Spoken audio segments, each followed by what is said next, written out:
The moment that name left her mouth, all 17 women stopped dancing. Just like that. For the first time in 6 days, the square became silent. then Mama Risi slowly lifted her head. Who took what belonged to me? Immediate chaos. Some people started running instantly. Women grabbed their children. One man even fell while trying to escape. I wanted to run too. I swear. My legs refused. Then suddenly, the women started dancing again.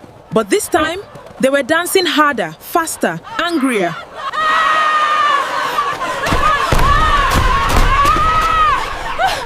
God, please! Please stop! And as they danced, they started calling names. Adebola! Adetutu! Folasade! Adewale! The clerk who hid the papers. And my people.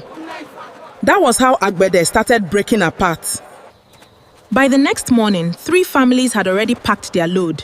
No announcement. No goodbye. They just disappeared before sunrise. People were confessing left and right. One man admitted that the land papers had been burned. Another confessed that money changed hands. One elder even fainted during questioning. But through all of this, Chief Akinyele still refused to talk. That man was stubborn. He still believed power could save him. He still believed silence could protect him. He was wrong. Because on the 7th night, the dance entered his house. My people, I will never forget that night. Never. Akinyele was sitting inside his parlor with some elders. They were pretending to discuss solutions. But everybody there was afraid. You could see it on their faces. And his wife, Alhaja, had not come out since the dance started. She stayed indoors throughout, sending food through servants, praying inside, pretending this thing was outside her gate. But around midnight, the inner room door opened, and Alhaja walked out, barefoot, her gele half loose, one earring missing. My people, she didn't even look at anybody. Then her legs started moving. No drum, no music, nothing. Just her feet hitting the floor. Alhaja, what is this? She kept dancing. Slowly at first, then faster. Oh, Alhaja, stop! Stop this nonsense. Please stop it. Please stop it. She danced past the chairs, past the framed family photographs, past the elders sitting there in shock. And then she danced out of the house, straight into the street, bare feet on cold ground, wrapper dragging through dust. And my people, as she moved through the village, nobody tried to stop her. Nobody. Everybody just watched. Because at that point, we all understood something. You can ignore another woman's suffering. You can call her dramatic. You can tell her to be patient. But the moment pain enters your own house, suddenly truth becomes urgent. By the time Alhaja reached the square, the other dancers moved aside for her immediately, like they had been expecting her. Chief Akinyele came running outside barefoot. My people! I had never seen that man look small before. Never. His cap was missing. His wrapper was tied carelessly. Sweat everywhere. That powerful man suddenly looked ordinary. The women kept dancing. They didn't even look at him.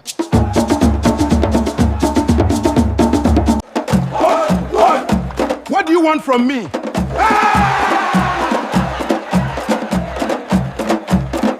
My grandmother answered from the darkness. Truth does not want anything from you. It is only waiting for you to stop running. Chief Akinyele turned toward her immediately. The hatred in that man's eyes. But hatred is useless when your wife is dancing herself toward death. The next morning, the Baale ordered the entire council to gather in the village square. Not under the almond tree where they normally settled matters. Not inside the palace, In the open square. where everybody could hear them. The dancers were already there before the elders arrived. 17 women, plus Alhaja. 18 now. And those women looked terrible. Their feet were swollen. Some wrappers were stained with blood and mud. Their bodies looked weak, but their eyes, they were fully awake. The Baale stood in the middle of the square holding his staff. Yeah. That man looked like he had not slept in days. We have gathered because of the matter of our daughter and our sister Hal, the late Iya Shade. Nobody moved. That square became so quiet. Mistakes were made. The moment he said mistakes, the dancers started moving faster. Not mistakes. Call it by its name. Wrong. Wrong was done. And immediately, the women slowed down a little. Chief Akinyele just stood there quietly. The way his jaw tightened, you could tell that man still wanted to fight the truth. Iya Shade's land was taken unjustly. When he said that, the whole square just breathed out. Like everybody had been holding air inside their chest. And then people started crying. Not loud crying, not burial crying. The kind of crying that happens when guilt finally breaks something inside you. One by one, the men started talking.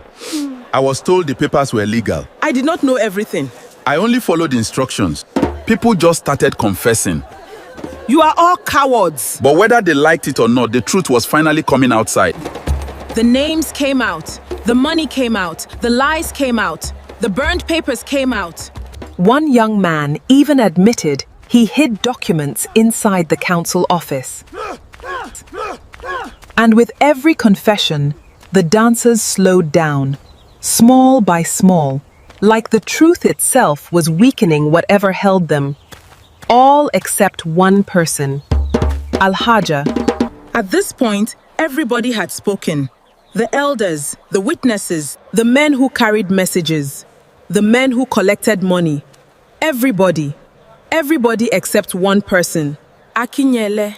That man just stood there, like stone, no expression, no tears, no shame, nothing. But The longer he kept quiet, the harder Alhaja danced. The other women had almost stopped. Some were barely moving, crying. Some were already collapsing from exhaustion. But Alhaja, she was still dancing. Sweat everywhere. Her feet were swollen. Her gele had completely fallen off. Yet her body refused to stop. Akinyele watched her. And for the first time, I think he was afraid. Chief Akinyele, speak.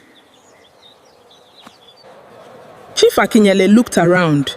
He saw the villagers. He saw the elders. He saw the pastor. He saw the imam. Then he looked at Alhaja. She was still dancing, still suffering, still paying for a sin she did not commit. The land was transferred to my family. Transferred. Added. I call it what it was.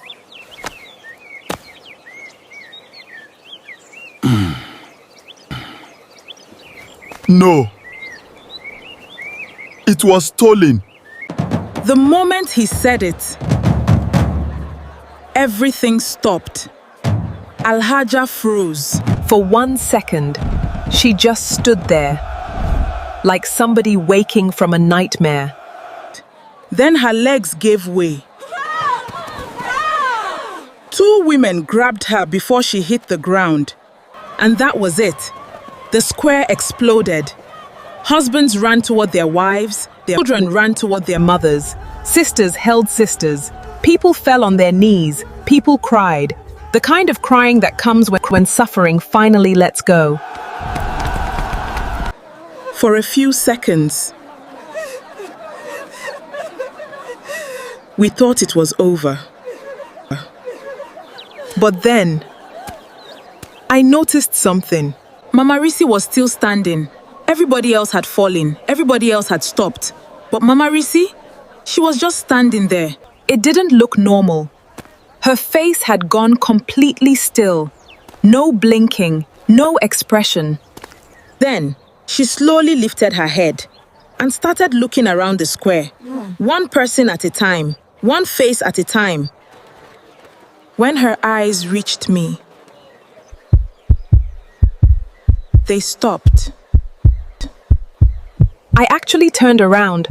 I thought she was looking at somebody behind me. There was nobody there. Then she raised her hand and she pointed at me. My throat closed immediately. I couldn't breathe properly. My grandmother turned. Then the Baale turned. Then the pastor. Then the imam. Before I knew it, the entire village was looking at me. But I had not stolen any land. I had not burned any papers. I had not collected any money. I was not part of the council. I was only 19. Only a girl. And standing there, with that finger pointed at me, I finally understood something. No village can destroy one woman without ever touching her. All it takes is silence. My mother grabbed my arm. Moray, what is this? My people. I couldn't answer her. What was I supposed to say? That they were right?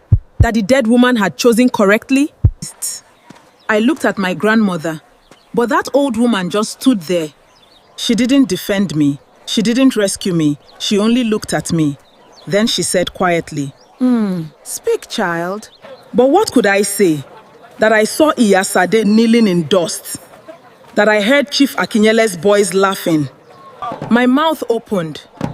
The whole village was watching.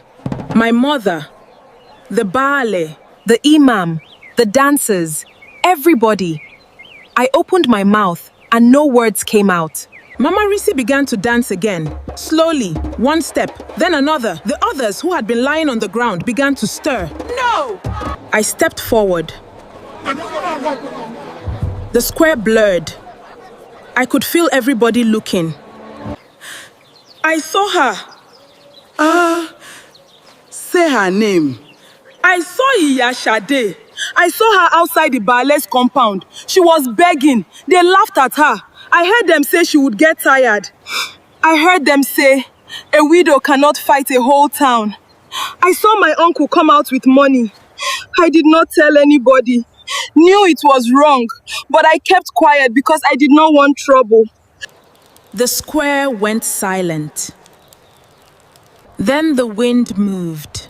Just wind. But everybody felt it. Dust rose from the ground and moved toward the road that led to the cemetery. Mama Risi closed her eyes and fell asleep. And that was how the dancing stopped. The land was returned, though Iyasade was no longer alive to farm it. The council said it would be held in trust for her sister's children. Chief Akinyele lost his title. Mama Risi never returned to the market road again. As for me, people said I was brave. That is one lie I will not accept. Bravery would have spoken when Iyasade was alive. Because the truth is, Agbẹ was not cursed because one man was wicked. One wicked man is not enough to destroy a town. Agbẹ was cursed because the rest of us made room for him. And if you are wondering whether such a thing can happen where you live, ask yourself this. Who is crying where you can hear? Who is being robbed while you call it complicated? Who is being shamed while you say it is not your business? And when the dancing starts, whose name will the dead call first?